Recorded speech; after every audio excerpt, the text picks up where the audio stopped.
So it's been a while. Let's get into it. This is just like, I don't know, for the guys just starting out, or if you've been producing forever, you've probably gone through all these things. We all have these, not issues, but like, you know, if you could skip past them, it'd be kind of great. Terrible way to word it, but just a few things I wish I like focused on when I started out. They probably would have helped my progression to learn more in a shorter amount of time. You know, if that makes any sense. So I hit on this in like every video almost, I think, but sound selection. In the beginning, you're still like learning. It's okay to like throw sounds together, but still make sure like you're developing your ear for what sounds really work together and what sounds right at the start. Because if you start with a good sound, you'll more than likely end with a good sound when you start like really putting your productions together. But if you start with a bad sound, and you know, it may not, you can't polish a turd. That's basically what I'm saying. Good sound in, good sound out. Bad sound in, maybe a better sound later, but more than likely it's gonna be butt. And we don't want a butt sound.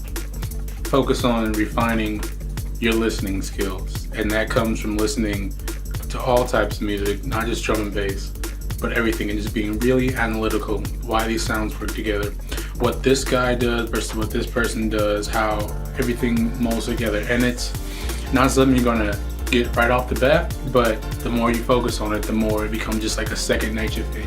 Like I'm still working through it a lot, and I've gotten, I think like the last year, I've gotten a lot more picky about the sounds I use and the sound I'm going for. And I think my productions got a whole lot better, maybe. Next, gas being gear acquisition syndrome. You want that new thing because you think it's going to help you. You know, if I get this new plugin, then my sound is going to be completely transformed. I'm going to sound professional, or my favorite producer uses this, so I need this to make good music. And more often than not, you don't need anything really. You'd be fine with whatever comes with your DAW. But advertising, not knowing any better, a lot of problems like equal up to just not knowing any better. And like I still have issues where I'm like, okay, I'm kind of feeling really uncreative. Maybe if I get this new synth, and yeah, that's different. Like if you just want inspiration, then yeah, go try, demo something, grab something.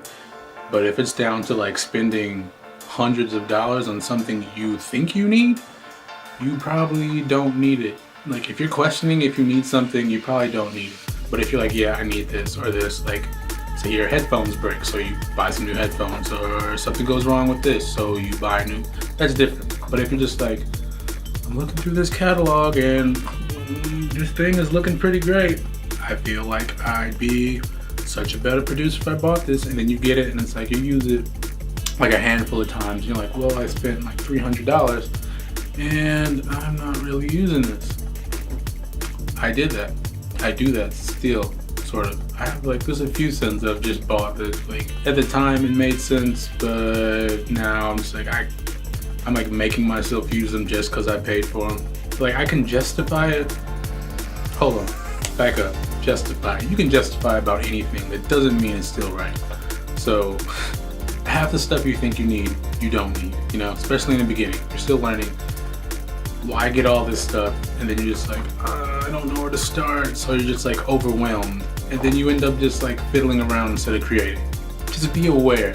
You can pay for everything you want. By all means, go for it. But don't have the money. I can look around and spot like 20 things I probably didn't need to buy, but I did anyway, just because I thought I needed it. And sometimes it turns out all right. Sometimes it turns out I'm going to be eating cheap stuff for a little bit, you know. But lastly, because I just want to not go all day, I'm already, you know how it is. And this is really important. Focus on the process and not the result.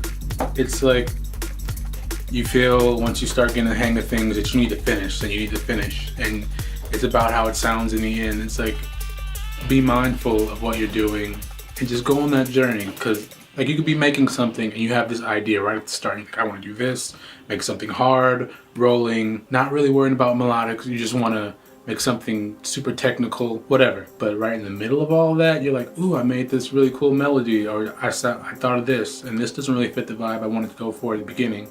But like, do you want to just exclude that? Like, basically you have like 2-3 options. You could save that idea for later, just like export it, or you can take that track you're working on and incorporate it. You know, it doesn't have to end how the way your idea started. Like, everything I make stems from one idea, just like a melodic line, or maybe like a bass line progression, and it usually ends up quite a bit different than how I started. And that's okay, but it's allowing yourself to be creative and in the moment.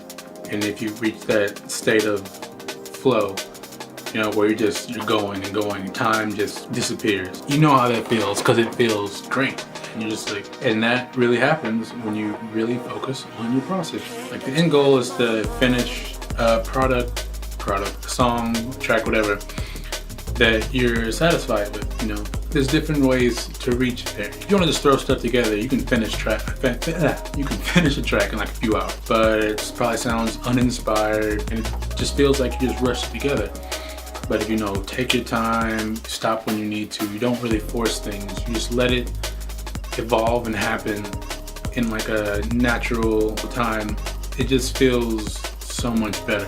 Like, it feels like you really worked on something, you really explored each little direction, and maybe it doesn't sound exactly how you wanted it, but it sounds close. But maybe it sounds better than what you had at first, or maybe it doesn't. But you know, you exploring those options does a lot more for you than just sticking hardcore to your initial idea. Because while those ideas are great, they usually are just spur of the moment. I feel like this is good, but the more you think about it, it's like, oh, okay, so I could do this, and I could do that, and then it turns into something completely different and hopefully better. So yeah, that's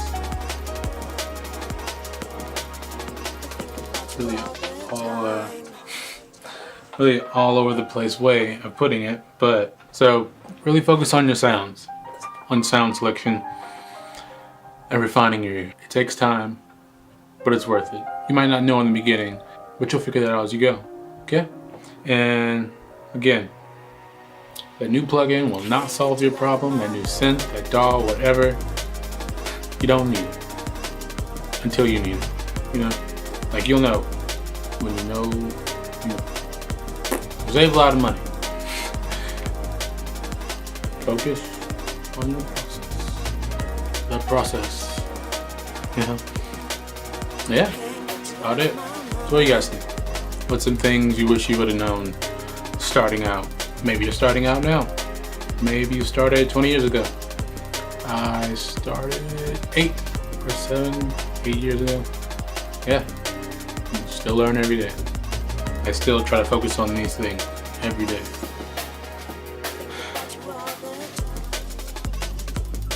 I'm better with money now. Made some weird decisions. Financial decisions I probably shouldn't have done. But anyway, it's another video.